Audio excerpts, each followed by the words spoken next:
Oi, pessoal, tudo bem?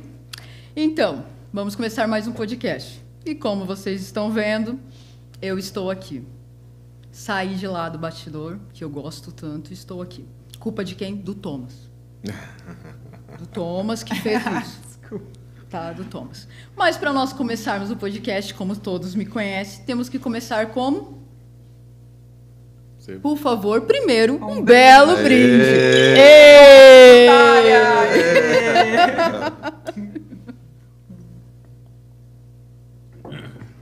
Então vamos lá. Tá com sede, Felipe? Corona é melhor. Tá com Não sede, vou fazer nenhum comentário porque agora já está gravando. Por favor. Mas bom, vamos apresentar nossos convidados. Mônica. Como a Thaís falou, finalmente ela sentou aqui, eu pedi para Chuchu. Hoje, mais um episódio do podcast Make the Future e o objetivo é reforma tributária. Eu estou com o Felipe e o Thomas. E os dois têm uma coisa em comum, não é o olho, e sim a carreira. Uma parte. Uma parte. Então, eu quero agradecer, né, a presença de vocês. Hoje a gente vai falar sobre reforma tributária, não é novidade para ninguém, por isso que a gente começou com um brinde. E eu queria que o Thomas e o Felipe, cada um falasse um pouquinho sobre si, sobre sua trajetória, para a gente começar aqui a trabalhar a nossa toada. Nossa, toada. Nossa, Tá chique. Olha Eu que sou nojo. Você começa ou eu começo? Tira um para o ímpar aí, ia ser legal. Bom, meu nome é Felipe, eu sou advogado tributário, eu atuo na área há mais de 19 anos, na área fiscal, né? Eu trabalhei durante muito tempo numa empresa de auditoria, depois eu saí da empresa de auditoria, resolvi empreender e montei meu escritório. Hoje meu escritório tem 6 anos, a gente está cada vez mais, né, crescendo ali naquela luta, mas enfim, fazendo só o que a gente gosta, que é a área tributária, e desbravando essa complexidade que a gente tem, né, agora com a reforma tributária que a gente vai discutir aqui, que é um tema aí que vai tirar o sono de muita gente, tomara, né, para ter oportunidades para a gente, né? Acho que vai aumentar isso. E vai ter imposto seletivo na cerveja, enfim, mas enfim, é uma área que a gente gosta bastante, eu estou bastante tempo na área e é um prazer estar aqui com vocês, poder conversar um pouquinho, conhecer um pouquinho mais de vocês e vamos aí. Thomas. Eu? Bom, meu nome é Thomas, pelo sotaque, não sou brasileiro, sou austríaco. Moro aqui no Brasil faz 15 anos já, então eu conheci o Felipe na mesma empresa de auditoria, só que ele estava na parte mais de legal, eu na parte de auditoria, então eu sou auditor, contador. Também fiz uma boa parte da minha carreira na auditoria, também depois de um tempo cansei e comecei o meu negócio próprio, também estou empreendendo igual o Felipe. Eu foco bastante em empresas internacionais, com foco, obviamente, com empresas na Europa. Todo mundo que fala alemão, né, que eu consiga me comunicar melhor. E hoje em dia eu foco bastante na ajudar os clientes com assuntos fiscais, mas também contábeis, um pouco de auditoria. Basicamente isso que eu faço hoje em dia. Fantástico, Duncan. Eu sempre achei que você era alemão, cara. Alemão? Várias que piadas, insulto, assim, não. Não, mas eu achava, não sei porquê. É porque eu acho que a gente atendeu o cliente alemão junto. Não, porque tinha o German Desk, Só o né? idioma. Ah, verdade. O idioma mesmo, né? Eu trabalhei no German Desk. Desculpa, não, tudo bem. Não, e você lá fora falou, mas então, Alemanha e tal, alemão tá Porque perseguindo. a gente atendeu, assim, quando eu conheci o Tom, a gente atendeu um cliente alemão. Isso. E era o Karsten, que era também um sócio, amigo, enfim. Ele é alemão, o Karsten é alemão, né? Ele é alemão. Se for austríaco, ele ferrou, pô. Não. Não, ele é alemão mesmo, alemão. Então, eu conheci ele através do Karsten, enfim, desse cliente, eu achei que fosse. Legal. Austríaco. Hoje corrigiu a rota. Corrigiu a rota. Coisa feia, mas a gente vai perdoar. Não, hoje vai passar em branco. Mas, assim, eu vou fazer uma pergunta e eu acho interessante aqui a gente ter acesso aos dois pontos de vista, né? Você era auditor contábil e você fazia parte do legal. Quando a gente pensa em reforma tributária, quais são os pontos que vocês entendem que pode mudar a relação entre fisco e contribuinte? Relação entre fisco e contribuinte? Olha, eu sou meio cético em relação a isso, né? Porque, assim, eu acho que com a emenda constitucional você trouxe uma questão ali do princípio da cooperação entre o fisco e o contribuinte aqui no Brasil. Mas quando você olha na prática, você não vê uma relação ali, uma enhanced relationship com o fisco, né? Você tem uma relação ali muito de... Não é de guerra, né? Mas assim, é difícil. Se você precisa de alguma situação, esclarecer algum ponto, geralmente o fisco ele te manda fazer uma ação judicial ou tentar resolver por outros meios, né? Então, assim, é diferente. Eu já tive uma experiência nos Estados Unidos em que, como aqui você carrega prejuízo fiscal, né? E a gente fez a reunião por telefone. Assim, muito difícil isso ocorrer aqui no Brasil, apesar que teve uma melhora com a pandemia. A gente teve o chat que veio e outros meios agora que você consegue utilizar. Mas, assim, nos Estados Unidos, você por telefone fazendo reunião, e aí, olha, tem um cliente nosso aqui que ele deveria carregar 1 milhão de prejuízo e só tem $500 mil.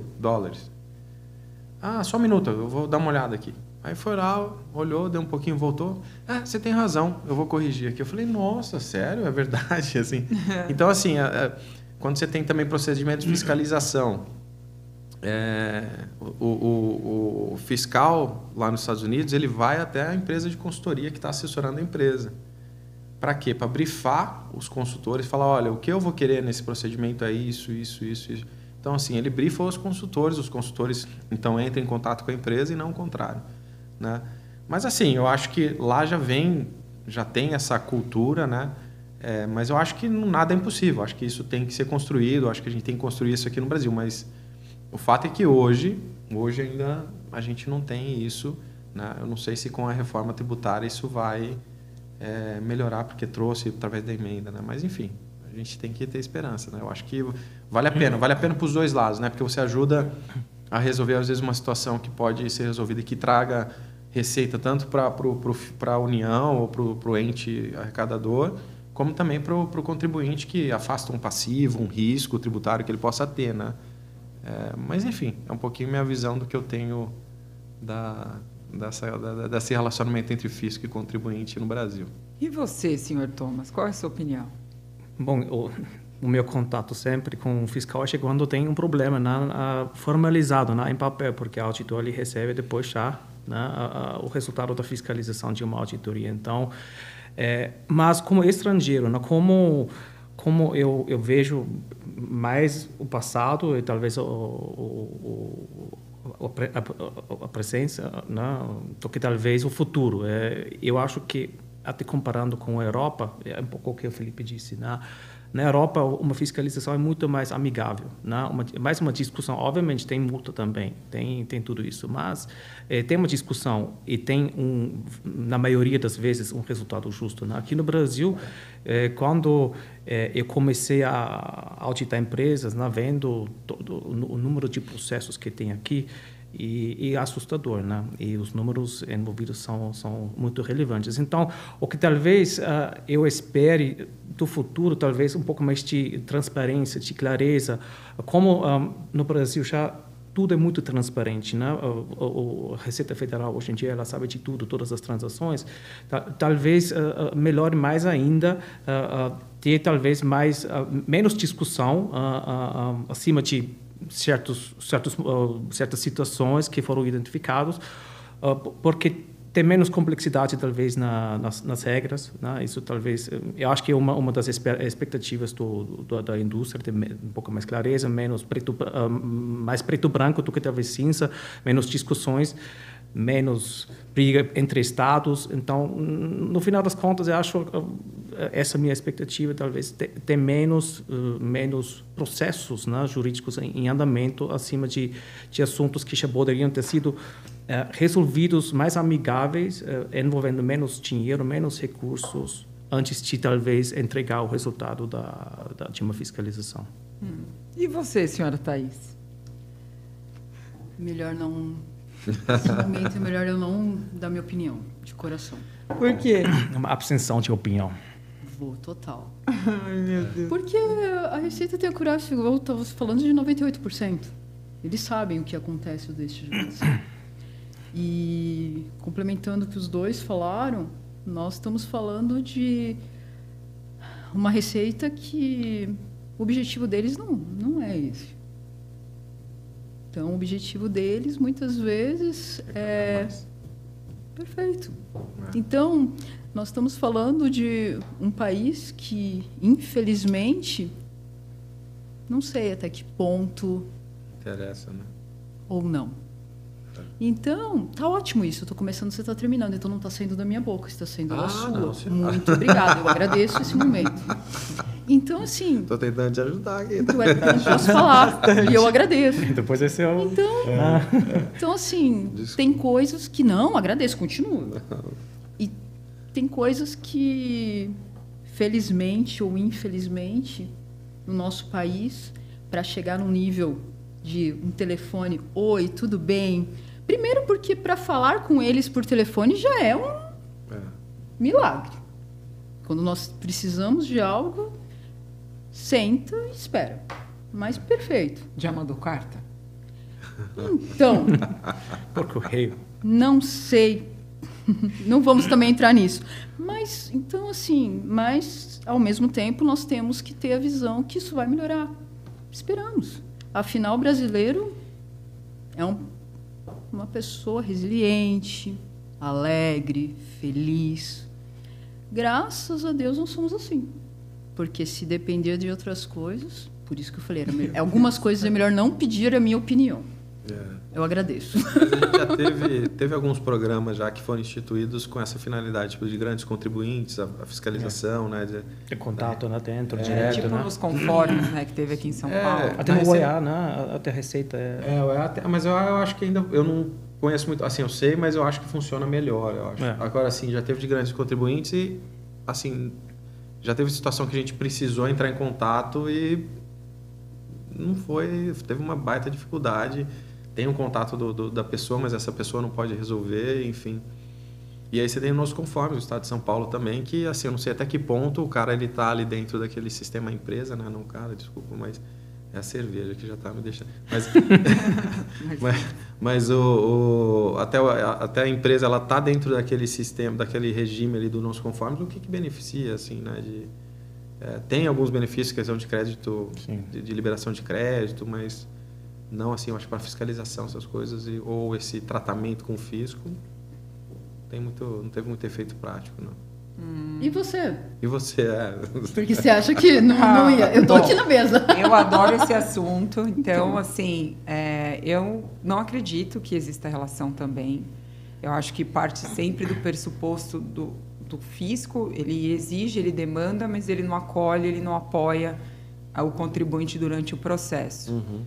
Entende-se que, uma vez que consolida, né, a gente tem também ali a concepção de diminuir o esforço, porque hoje a gente acessa vários canais, a ideia é que a gente acesse menos canais. Talvez facilite do ponto de vista, assim, da forma como o contribuinte vai acessar aquilo, mas é muito preocupante pensar em como o fisco se comportará. Então, eu acho que isso está enraizado, assim, de uma forma muito profunda. E eu acho que o que realmente salva uma organização é, sem sombra de dúvidas, quem ela tem ali dando suporte. Então, uma boa consultoria bem estruturada, que conhece os caminhos, usar tecnologias, não vendendo meu serviço, mas já vendendo, que suporte parte do processo. Da consultoria. Não ia deixar de falar bem dos meus amigos, já são amigos, é claro. Mas essa é a minha resenha, eu acho isso totalmente surreal, porque, na verdade, se eu apoio, se eu acolho, né, e estou ali no processo de uma organização, automaticamente eu acabo contribuindo para o crescimento dela. E é algo que o nosso ente público deveria fazer. Então, vocês dois citaram até casos análogos, né? Estados Unidos e a Europa. E a Europa ainda tem ali uma curva, né, de automação, de tecnologia, de digitalização que é significativa. Mas existe, né, a relação em si. o tete-a-tete. Então, acaba sendo um pouco triste. É melhor tocar a música do Plantão da Globo de novo. E no final das contas, se você pega o exemplo que o Felipe trouxe, eu também, né? Se um investidor que tem costume de ser atendido de uma forma XYZ lá fora, escuta as histórias aqui no Brasil, ele vai pensar, nossa, primeiro é uma loteria, segundo é muito caro, eu já pago muito caro para manter a estrutura, para fazer o meu melhor para né, estar em compliance com as leis, e ainda tem um risco alto, porque uma loteria, se eu pago ou não pago. Então, eu acho que no final das contas prejudica o país como um todo, porque é a maior economia da América Latina e deveria ter muito mais investimento que tem. Mas não só isso, mas muitas empresas ficam assustadas pela burocracia ou pelos riscos, né? Acho que desde que eu cheguei até agora melhorou já essa percepção lá fora, que acho que principalmente guerras entre estados sobre certas coisas, acho que já melhorou bastante e acho que já melhorou um pouquinho, mas ainda está muito longe de ser legal. Um investidor fala, não, o Brasil está tranquilo, consigo gerenciar os meus riscos que eu possa ter. Mas, infelizmente, não temos isso. E com a reforma, acho que muitos é um pouco, talvez, propaganda, marketing, muitos pensam que agora vai melhorar. E vamos ver se vai. Se vai continuar da mesma forma, aí mudou só o nome, talvez, da lei, mas continua sendo a mesma loteria que tivemos desde sempre. E agora, pegando um gancho dentro dessa nossa resenha, a reforma tributária, ela tende a diminuir ou a redistribuir a complexidade? Boa noite. Boa pergunta. Eu não vejo... Eu não acho que diminuir... Eu acho que vai diminuir a complexidade, porque, né, hoje você pega um sistema em que, dependendo da operação que a empresa tem, ela tem muitas obrigações fiscais para cumprir, né? Então, se você pegar uma empresa que ela tem uma capilaridade em vários estados, ela tem que cumprir com todas as obrigações ali de apresentar declarações, etc. Né? E aí você tem todos os regulamentos de cada estado, é um regulamento distinto, né? E eventualmente com uma interpretação distinta. A gente tem um caso lá no escritório que a gente entrou para uma empresa automotiva para ter uma margem de valor agregado reduzida. A gente entrou com uma consulta aqui em São Paulo e em outros estados. Em São Paulo, Paraná, a gente teve positiva e nos outros estados, alguns outros estados, negativa. Né? Mas ela vem de convênio do CONFAS, assim, a mesma legislação, mas uma interpretação diferente. Então, eu acho que isso tende a acabar, né? Porque você não vai ter mais, vai ser uma lei só para todo mundo, né? É óbvio que vai ter as leis de cada ente ali para regulamentar, enfim, mas a diretriz já está estabelecida, né? Eu acho que vai diminuir, não vai ter essa questão da obrigação fiscal, então vai diminuir um pouco essa complexidade. Mas, por outro lado, eu ainda acho que vai ter a zona cinzenta, né? O Thomas falou aqui que da zona preto, vai ser mais preto no branco, mas eu ainda acho que vai ter uma grande zona cinzenta. Já tem, né? Porque você vê já discussões, teses aí sendo discutidas, né?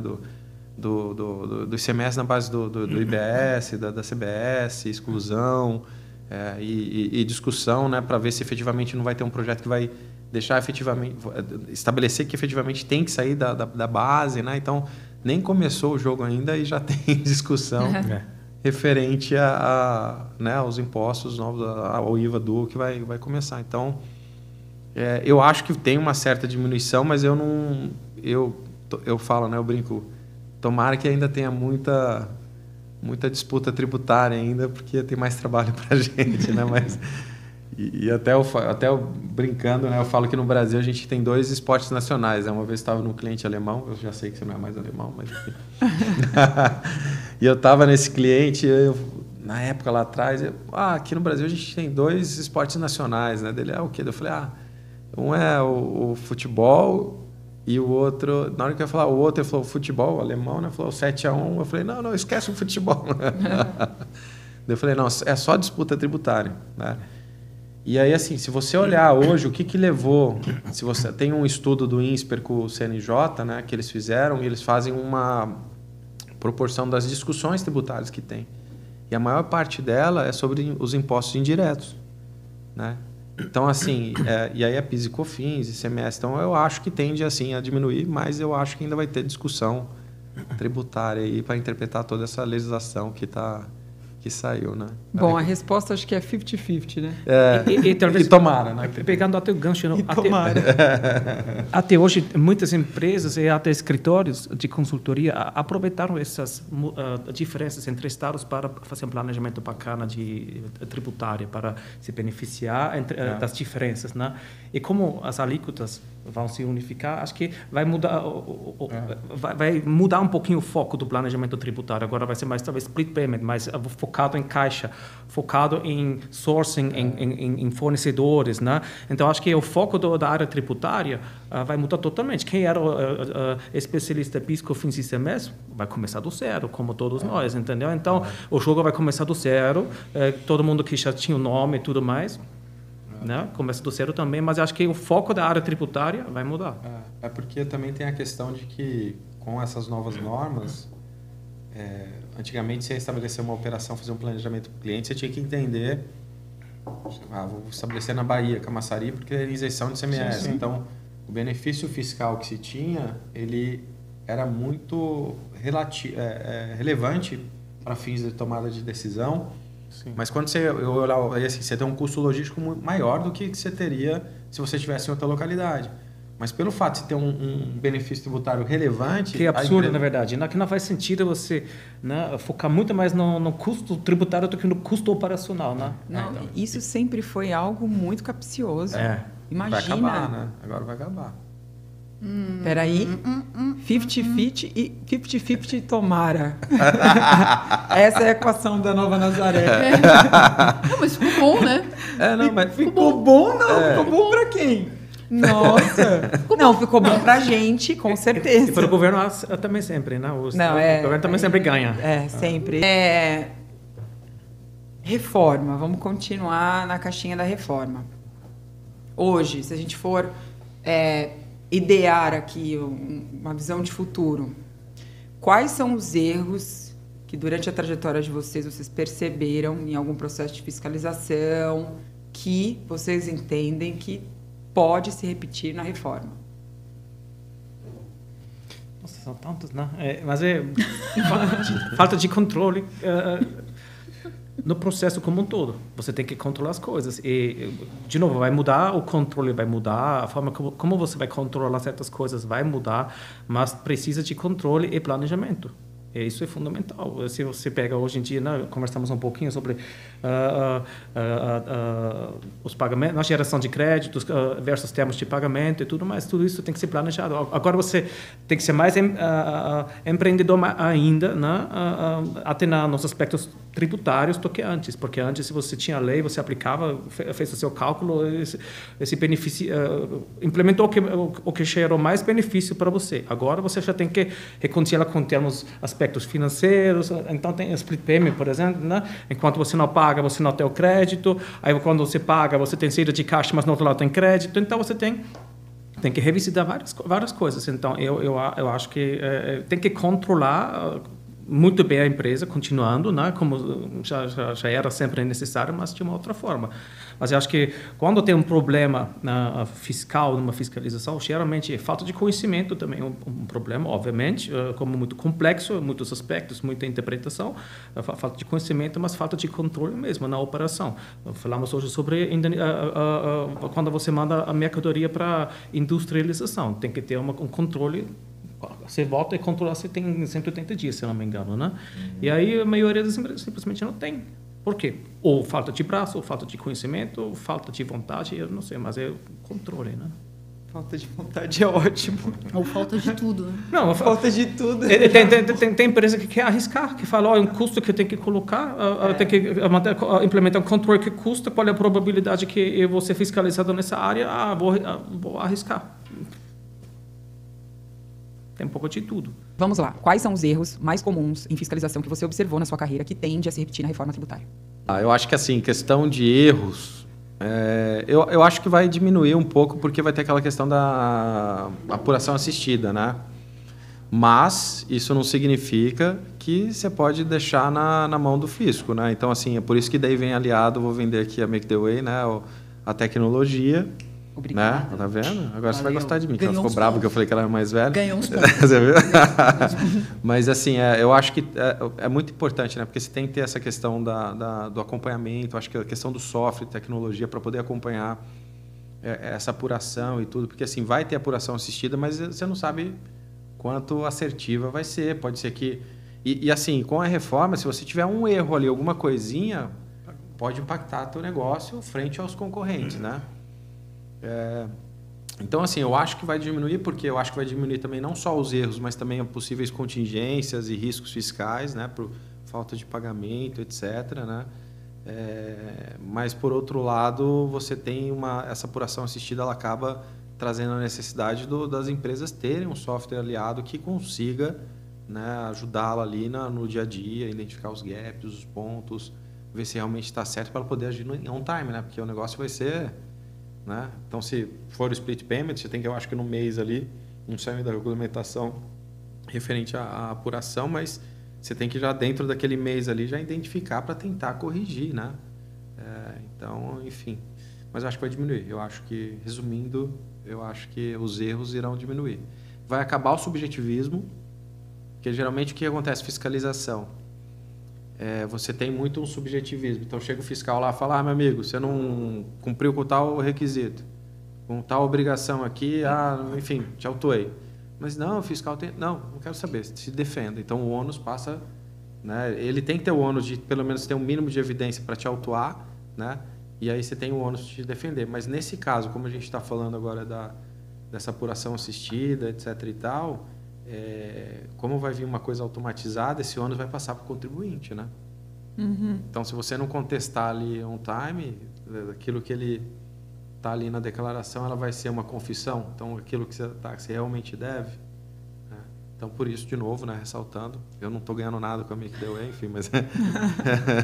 né? Mas, assim, por isso que é importante você ter um software, né, aliado, que eu acho que na mão ali vai tem que ter bastante gente. Né? Então, mas assim, acrescentando, eu só concordo em partes com a sua positividade, e aí não é devido... Não, você sabe que eu não sou uma pessoa positiva, isso é a realidade. Eu sempre penso o lado negativo, sempre. Estou tentando mudar isso, mas eu sempre penso o lado negativo. Mas então, eu sou a coach. Ela está tentando fazer eu mudar isso aí. Mas eu só entendo a sua positividade no seguinte fato, devido à parte de tecnologia. E não é devido estar na Make, não. Ser da Make e a plataforma ser o que é. Não é isso. É porque quem não tiver muito bem resguardado, devido ao prazo, devido à multa, devido ao que está sendo a reforma, não vai conseguir provar. E aí pega no pulo. Então, assim, eu concordo com a sua positividade nisso. Porque, se não, entra na parte nublada. Sim. E essa parte nublada no Brasil, enquanto o pessoal não se tocar que isso vai ficar nublado quase escuro, vamos ter problemas. Porque não se sabe ainda, né? O não saber É isso aí. é complexo. Entendeu? É muito tipo assim, quando a gente tinha as primeiras obrigações, veio um SPED contábil. Nossa. É todo mundo dessa época, tá? Não veio gracinha, não. Não vou falar quando mais surgiu o mais SPED, velho quando surgiu o SPED contábil, ninguém sabia. Ficou aquele negócio que ela ia, vai. Aí veio depois o fiscal, veio contribuições, todo mundo, meu Deus do céu. Aí veio o SF. Meu Deus, o que é aquilo? Mudança, né? Só que tinha algumas regras já definidas, pré-definidas. Agora, concordo com o Thomas, o nublado está aí. E aí concordo com a sua positividade só na questão da tecnologia. Porque aí a tecnologia vai vir e você vai conseguir provar por A mais B se aquilo é aquilo mesmo ou não é. Porque quem não tiver ela muito bem definida, o nublado vai vir. Eu adoro nublado, né? Porque é mais serviço pra gente. A tua ideia é perfeita. Mas enfim, eu acho que tem que esperar aí também começar pra gente ver. É por isso que, né, é importante fazer as análises, enfim, tá avançado até para tentar entender onde vai ter essa zona cinzenta, né? Nublado, que a gente está comentando aqui, né? É, o norte, né? Saber onde você vai pisar, né? Você vai ter que avaliar a estratégia de negócio, questão de preço, negociação com o fornecedor, né? E até se resguardar em termos de, né? Que você está falando assim, de um erro do fisco, enfim, né? Então já ter tudo preparado para evitar isso. Porque como se entrar o split payment efetivamente, né?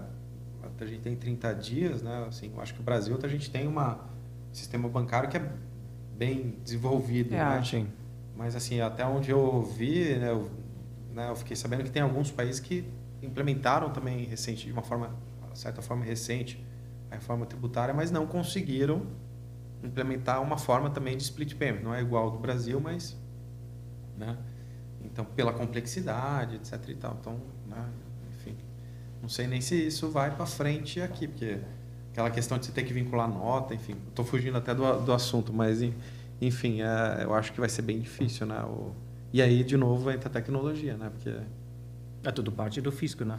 Principalmente do fisco. Ele tem que ter um sistema que mas a obrigatoriedade de informar o código que você torna lastreável a tua operação para vincular lá na operação financeira é do contribuinte. Está na lei, na lei complementar, está isso. Sim.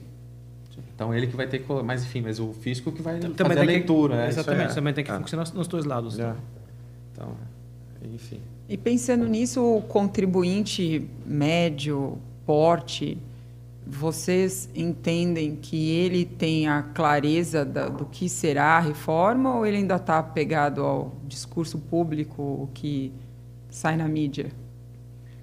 A resposta é não tem impacto no meu negócio, não é? Sua resposta foi ótima. Não tem impacto no meu negócio, é fogo. Né? Mas tem empresa que fala isso, porque fala, eu sou pequeno, ou sou lucro presumido, fez um curso que não entendeu nem a metade, aí a única coisa que entendeu foi, falar, não impacta o meu business, então segue a vida, não se preocupa. E eu acho que um problema que estamos perto da data efetiva, né? Quando entra a primeira fase em vigor. E ainda tem coisas em aberto. Então, muitas pessoas não querem gastar tempo, energia, falar, já vou preparar tudo. Falar, deixa quando está tudo pronto, quando tudo assinado, quando não tem mais mudança, aí eu vou me adequar. E aí talvez seja um momento muito tarde, né? Então, acho que você tem que se preparar, claro, sabendo que vai ter ainda alterações, ajustes, mas você tem que se preparar e ajustando depois as coisas. E nós falamos sobre isso também. Talvez não fazer uma coisa pontual, uma análise daquele momento que não seja um momento final e talvez algo mais recorrente, né? Uma análise mais recorrente, acompanhando e simulando as coisas. E não falar, eu quero saber como seria o impacto agora. Depois mudou uma variável, agora todo modelo que você testou não funciona mais. Aí tem que fazer outro estudo. Então, acho que você tem que, de novo, né, tecnologia, algo que traz algo automatizado, onde você muda uma variável, um cálculo, uma coisa assim, facilita, obviamente, a sua vida, porque você fica flexível, né, nas análises. Assim, pelo que eu tenho conversado, né, até com amigos que têm empresa, eu tenho visto que eles estão, sim, preocupados, né, têm conhecimento, mas talvez não tanto quanto uma empresa de grande porte, talvez, né, que tem ali um RP, uma coisa assim. Então, né, ele sabe, por exemplo, a nota eu tenho que ajustar, etc. e tal, mas não sei se está dando tanta importância quanto uma empresa de grande porte, né? Isso preocupa, né? Porque, como a gente estava conversando antes aqui, né? Você tem aí hoje no Brasil a grande maioria é de Simples Nacional, né? E assim, essas, né, não estão nem, talvez, não sei quantos estão olhando para isso, né? Apesar que você emite a nota ali, talvez pelo sistema da prefeitura, e vem o layout novo pelo sistema da prefeitura, enfim. Apesar que a nota fiscal de serviço, acho que São Paulo publicou alguma coisa hoje, se eu não me engano. Eu não vi. Hoje eu não vi. Eu acho que foi hoje, que até então não tinha, mas não sei, eu não confirmei ainda, eu recebi. Mas, enfim, eu acho que assim, é um pouco... eu acho que essas empresas elas têm que dar mais atenção, porque realmente é algo que tem que se preocupar, né? Como a gente falou, impacta o negócio, às vezes impacta até a forma de você fazer ali as tuas operações dentro do teu negócio, a forma de você negociar, precificação. Precificação. Principalmente. Né? Tudo. E a parte sistêmica, eu acho que também muitas empresas estão subestimando isso. Porque se a nota fiscal não sai do padrão que a Receita está querendo, você não vai faturar. E sem faturamento não vai entrar dinheiro O cliente não vai receber a nota. Exatamente. Então, você tem que ter certeza que a nota fiscal vai, a partir do 1º de janeiro, vai sair da forma que precisa. Senão você vai ter um problema no caixa. E nós falamos sobre isso também uma outra vez, né? Todo mundo acha que reforma tributária é um projeto da área tributária. Não é só da área tributária. Da empresa como um todo, é sempre envolvendo a área de TI, entendendo se os sistemas têm a capacidade, já foram... Se o fornecedor tem uma solução que realmente atende os requerimentos. E essa parte de tecnologia, acho que as empresas têm menos preocupação ainda. Eu acho que pensa que o fornecedor vai ter que resolver. E se não resolve? Se não funciona alguma coisa. E aí, o que você vai fazer? Qual é o plano B? Não tem. Não vai ter plano B, na verdade. Você tem business que se o cara não recebe, consegue ali, tem algum problema no recebimento, não consegue industrializar alguma coisa e, consequentemente, fornecer para o cliente dele, e tem multa contratual, né? Também tem isso. Então, e pegando esse gancho, o que mais pode gerar autuação no início da virada de chave entre o sistema um e outro ano que vem? Boa essa pergunta. Qual foi, quando você emite a nota fiscal errada, R$30.000, eu acho que li uma coisa que você paga uma multa de R$30.000 quando emite uma nota fiscal errada. Uma coisa. Depende da infração, né, na verdade. Mas imagina, seu sistema você não entende o que o seu sistema faz, e você faz.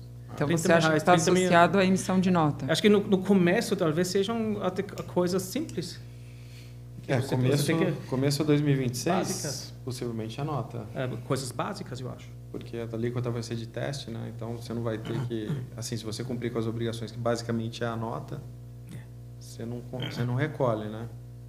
Agora, se você tiver multa por alguma questão na nota, dependendo da multa, se for pela falta de emissão, enfim, aí pode ser que você tenha problema no recolhimento do IBS, CBS, né?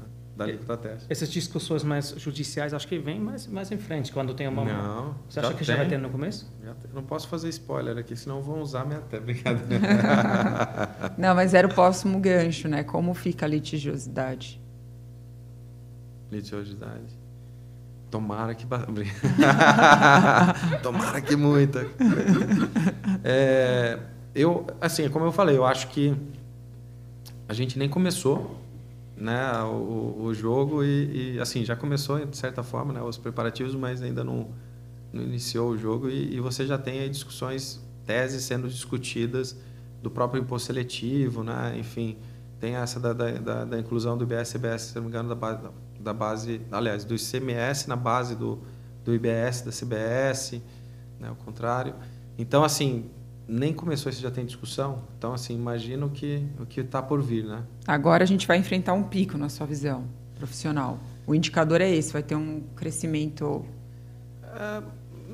eu não... Mas muito mais do lado das empresas, das consultorias, questionando aspectos fiscais. Porque do lado da Receita ainda nem entrou em vigor, então ela ainda não... Não, acho que para a Receita não, assim, você fala dela discutir uma coisa, eu acho que não. Eu acho que da mais Receita, do lado dos contribuintes. Eu acho mais do contribuinte. Eles estão questionando essas coisas. Essa questão de inclusão na base, da própria base. A reforma ela veio num sentido de você não ter imposto sobre imposto, né, calculado por fora. E aí você já começa com tendo imposto sobre imposto, é um pouco contraditório, né? Pela finalidade que ela foi instituída. Então, eu acho que assim, você já começou com algumas discussões, né? Então, eu acho que possivelmente vai ter, sim, algumas discussões relacionadas a isso. Eu não sei se vai ter um pico de crescimento, mas sempre tem, né? Os indicadores apontam que sim. Tomara. É tudo novo. Né? Tomara. Então, todo mundo vai testar. Depois vem um DAO significativo. Mas faz sentido. Estão falando que a questão da exclusão do ICMS da base de cálculo do IBS e CBS é a nova tese do século. Então, agora ficou a moda, né? Tudo é tese do século, tese do século. Né?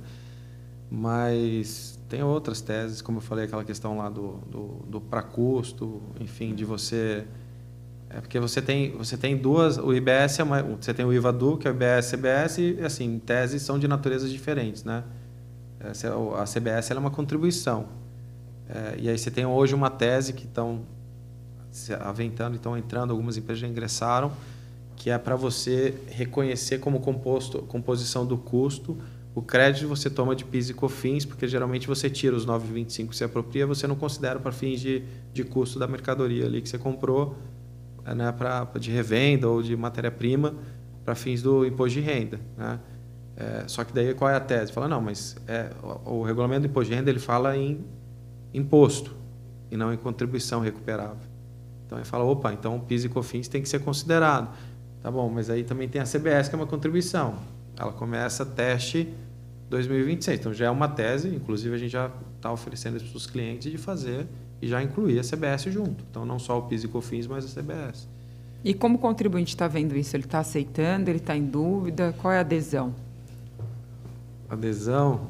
Olha, tem bastante empresa que já ingressou, não com a CBS, porque eles focaram só na parte do sistema atual, né? Mas assim, eu acho que a parte contenciosa hoje no Brasil, eu brinco que é meio mercado de ações, né? Porque você tem que se posicionar e pode ser que você se posicione sobre uma tese certa e tenha um bom retorno financeiro. Então, tá aí, prova disso é a questão da exclusão do semestre basical com PIS/COFINS. Tinha colegas que você conversava, não acredito na tese, não sei o quê. Eu falo, mas a tese é boa, né? Então, eu acreditava particularmente. Né? A gente já perdeu de apresentar proposta, eventualmente, em cliente, porque você chegava ali e queria só apresentar em parâmetro de honorários fixos e não em êxito, né? E aí você acabava perdendo a proposta porque o cara só queria que fosse no êxito, a empresa. Né? E aí virou, e tem muita gente que enriqueceu com isso. Muitos consultores, muitos escritórios enriqueceram com essa tese. Né? Então, assim, eu acho que tem que se posicionar e vai da questão do convencimento. Né? Então, eu acho que vale a pena. Como a CBS ela vai começar ali com o teste ano que vem, ela não é um fator para tomar, talvez, a decisão ali do custo-benefício não é relevante, mas a questão do PIS/COFINS, sim. Né? Então, ela é uma tese que, se a empresa ela tem lucro ali anualmente, para ela faz sentido. Né? Então, ela vai ter um ganho ali, ela vai ter. E o bom é que é uma tese que se arrasta, inclusive, para esse período que a gente tem essa incerteza da reforma, né? E que a gente vai conviver, que daí eu acho que a gente falou da questão da complexidade. Imagina, você vai viver com 2 sistemas até 2032, 33, 32, né? Depois extingue ali o ICMS e o ISS, mas olha, vai virar uma coisa assim, para mim vai ter muita complexidade, porque e o preço, como que você vai fazer ali, formar o preço com os dois? Uhum. Né? Você põe um por dentro, o outro por fora, ou entra com a tese de excluir, enfim. Mas é isso, um pouquinho. Falei demais, desculpa. Falou demais e agora vamos te cortar. Tô brincando. Corta aí. Mas assim, a última pergunta. Qual que é o maior ponto cego da reforma tributária que ninguém está falando? Difícil essa pergunta, né? Putz. Eu sabia que ia pegar. Caramba, esse é ponto cego.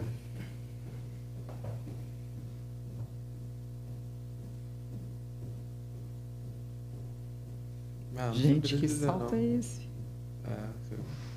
Pô, ela tá de perna de pau, meu? Não, não é o salto, ela não sabe andar. É mesmo, tá manca, pô. É em cima isso? Não, é do lado. Nossa, vamos lá empurrar ela. Tô brincando. Mônica do céu. Eu sou da luz. Enquanto ele pensa. Eu não Vixe, sei, ponto não tem cego. resposta, gente? Eu não tenho resposta para isso. Acho que eu não vejo. Dá um spoiler. Não! Dá um spoiler. Maior ponto cego da reforma? O fisco? E aqui a gente está discutindo teoria, ponto de vista individual. Você tem algum? Ponto cego que a reforma, que ninguém está discutindo da reforma? Então, eu vou trazer o meu ponto de vista, tá? Já que eu inventei não. essa roda aí. Vai lá. É o seguinte, você acabou de dizer que a gente vai ter a coexistência dos dois regimes, aí o outro vem e me fala de processos, etc. e tal. O maior ponto cego que ninguém está falando e que é primordial, a gente precisa prestar atenção, é que nós não teremos mão de obra qualificada. Ah, sim, com certeza. Inclusive, a gente já observa, tem um indicador muito preciso no LinkedIn, que nos últimos 3 meses o número de vagas para analista júnior, pleno, sênior, aumentou muito. Eu percebi também. E o que está acontecendo? Nós somos da geração ali, década de 80, 90. Desculpa. Mas a gente observa que também a gente não tem o quê? Novos entrantes. Então, a gente vai começar a viver ali uma equação muito delicada. Tá? Porque, ok, nós temos... A empresa ela precisa ser composta por um tripé. Esse tripé envolve pessoas, processos e tecnologia. Eu não consigo tocar, né, tudo que precisa tocar sem respeitar pelo menos esses 3 primeiros pilares. Então, no meu ponto de vista, esse é um dos fatores que é um ponto cego, ninguém está falando e ele já está acontecendo. Eu concordo. Concordo. Ainda, né, já era muito difícil até agora, né, ter pessoas qualificadas. Só que depois de muitos anos e anos, você tem pessoa especializada em PIS/COFINS e CMS/IP, é uma coisa, né? Só que vai começar do zero, então vai piorar ainda. Já era muito difícil achar agora mão de obra qualificada, agora tudo começando do zero vai piorar. Eu concordo contigo. Depende também da proatividade do profissional, né? Aí dependendo da geração. Mas uma oportunidade. Isso interfere também no nosso negócio. Não é, sim. então é um pico geral de escassez. Mas também é uma oportunidade. Quem quer, né, aprender e fazer... Muito boa, por sinal. Vai ganhar muito mercado, muito espaço. Porque a maioria das pessoas... E, de novo, todo mundo começa do zero. Todo mundo. Sim. Abriu muita vaga, né, para a área de reforma tributária dentro das empresas. Sim. Né? Teve uma empresa grande do setor de healthcare que entrou em contato até e falou, olha, a gente está com um processo aqui para contratar uma pessoa de ficar de...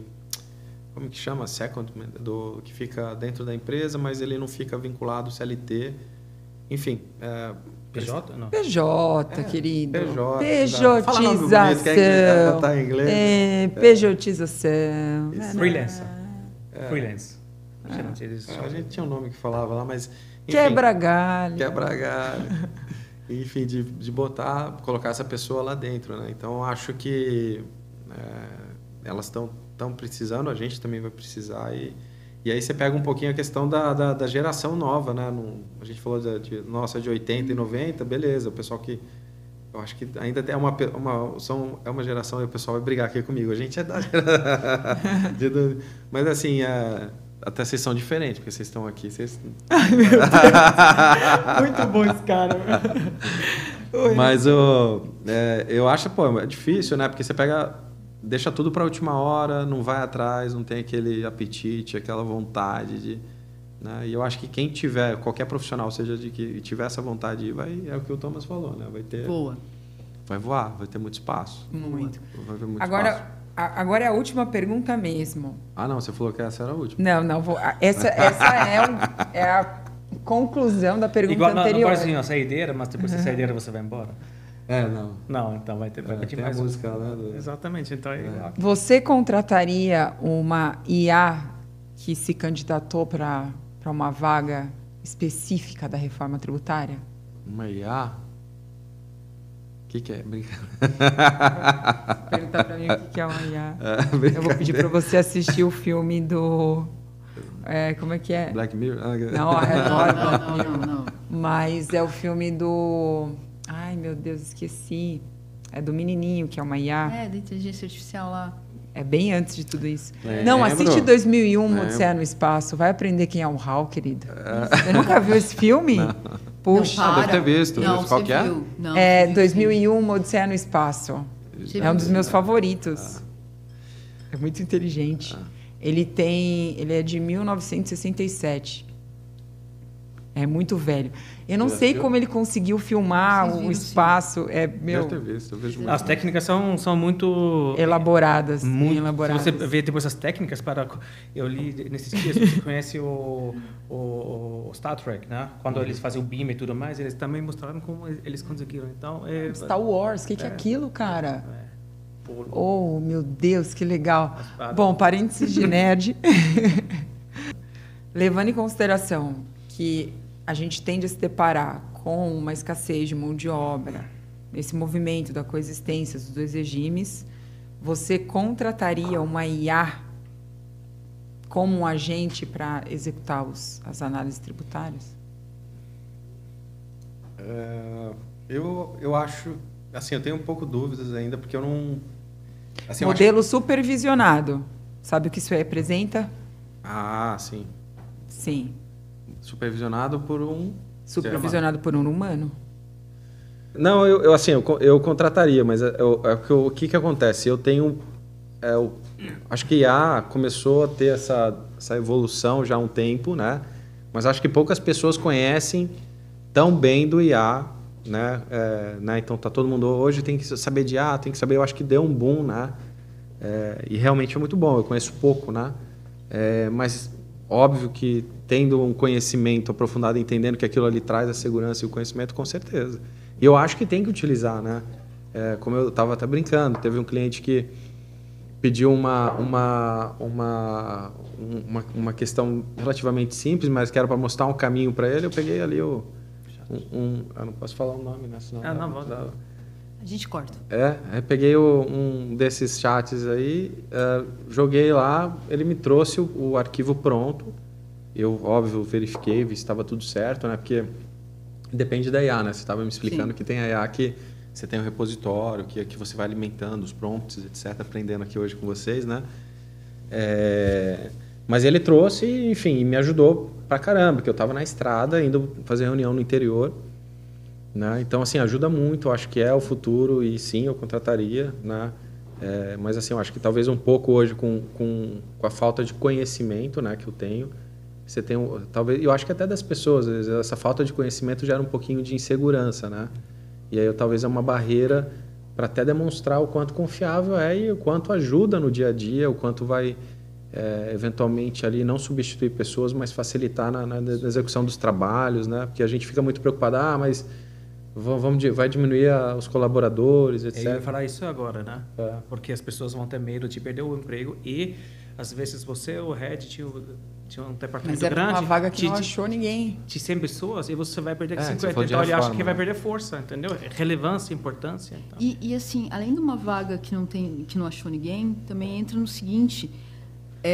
muitas vezes você pode colocar numa vaga que a pessoa que estaria naquela vaga começa a fazer algo mais estratégico, menos operacional. Sai do operacional e vai pro tático, né? Menos ali, isso aqui, e vai pro pensante, vai para a estratégia, vai pensar, vai ser aquela pessoa que aí entra a questão do supervisionado, que vai ser aquela pessoa que vai supervisionar o que está sendo feito. E a gente falamos também sobre oportunidades, né? Se você quer alguém da nova geração, com certeza ele vai se interessar mais falando, ou você vai aprender pegando um livro, ou procurando um parágrafo, ou você aprende junto com uma IA, porque acho que hoje em dia todo mundo, principalmente a nova geração, tem muito mais, até mais facilidade talvez do que eu, né? Lidar com IA, ou tem muito mais interesse, pode ser muito mais interessante oferecer talvez essa vaga junto com o IA para conseguir depois pessoas qualificadas e crescer juntos. Acho que então você contrataria, Sr. Thomas? Eu contrataria, você sabe. Eu sei, por isso que eu entonei o seu nome. Bom, então é isso, galerinha. Tô brincando. E agora não tem nada para brindar, não? Você ainda tem. Agora acabou. Então, Thomas, eu e você sempre, Thomas, nas bebedeiras, E eu e você que a gente não bebeu tudo. É porque... Eu vou me matar. Entendeu? Tamo aí. Obrigada pela participação. Pessoal. Muito Valeu, obrigada mesmo. Divertidão. Foi muito